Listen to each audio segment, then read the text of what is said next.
I'm going to begin just by asking about how open Matt was to your interpretation of this role and how much freedom he gave you to sort of create your own version of Ingrid in this instance. He was very open. I think the script was a really great specific guideline.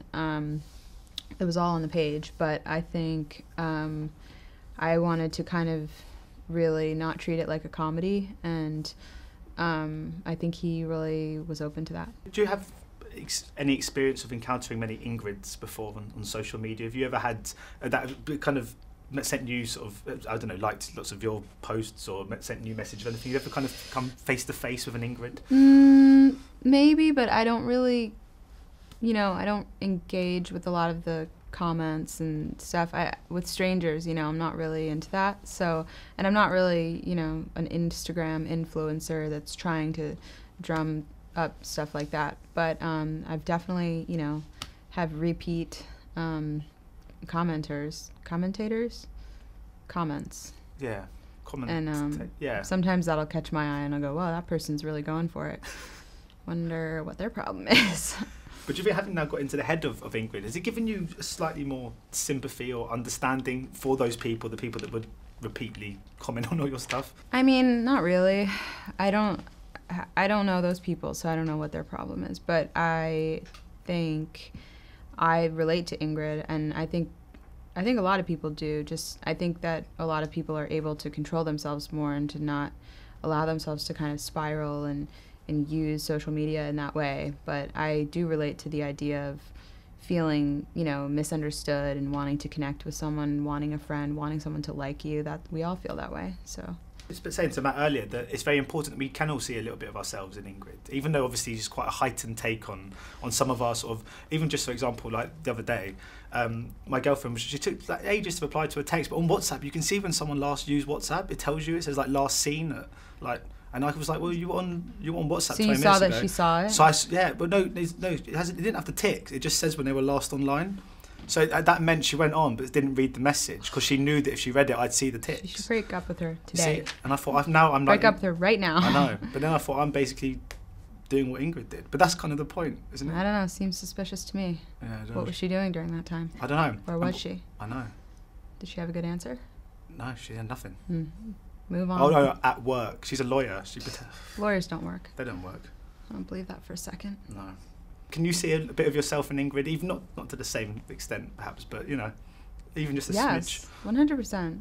Yeah, I think it's really hard to be yourself and expose yourself in that way, be vulnerable, and I totally connect to the idea of just wanting someone to like you, thinking someone's really cool, wanting them to be your friend, and feeling like a loser, and I feel like that every day. And could you think that Ingrid would, if she was to watch Ingrid Goes West, but if this was about someone completely different, do you think she'd be able to see herself in the character? Is she self-aware enough that she'd be able to go, I'm a bit like that? Or do you think that people like her just are completely unable to kind of detect that kind of personality trait?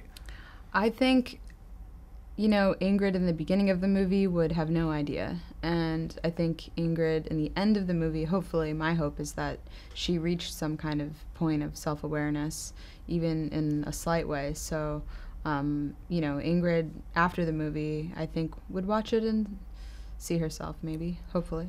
And do you ever think about where she kind of ends up? And is that something that you do across your career? Do you often think about where the characters are sort of beyond the page? Or is it one of those things where wherever the kind of script ends, that's where your kind of investment ends?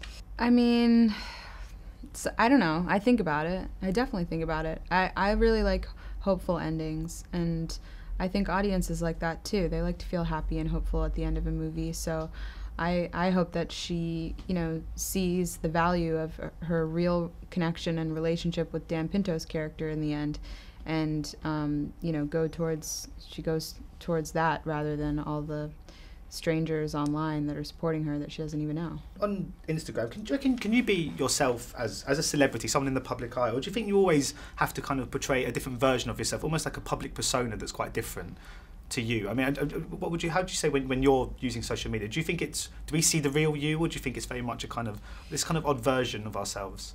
It kind of depends. I think everyone can do what they want, and I think some people are more comfortable you know, putting themselves out there, showing all kinds of their private life, and just allowing access into their lives. I'm not really like that, so I'm more comfortable kind of in the persona zone, but there are moments where I feel like I'm totally myself, and that's because I control, you know, my own social media. I don't let anyone else do that for me, so I try to have like authentic moments, but I think for me, I don't like, you know, I don't want people to know everything about me, because that's not really, doesn't have anything to do with the work, I guess. And of course, because Wyatt Russell's character obviously doesn't really use social media, and in real life, I believe he's not really a big fan of it either. Can you understand why someone would just not have anything to do with it? Because I mean, I love it as well. Yeah, I don't want to do it. I'm off. I'm getting off right after this interview. But straight away. Yeah, I don't want to do it either. But it's just the world we live in. It's how people connect with each other. So I would be foolish to think that it wouldn't, you know, help build awareness for the stuff that I'm excited about and the people that are excited about it. So for me, it's more comfortable to use as a professional tool, but if I didn't have to, I wouldn't do it.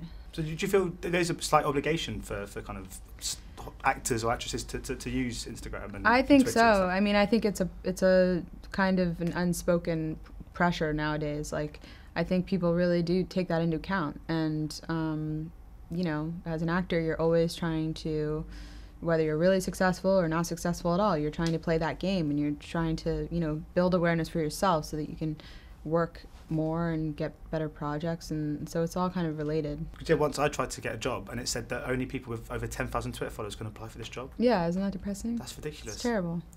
Yeah, I haven't even got 1,000. I'll get you some. Oh, that'd be cool.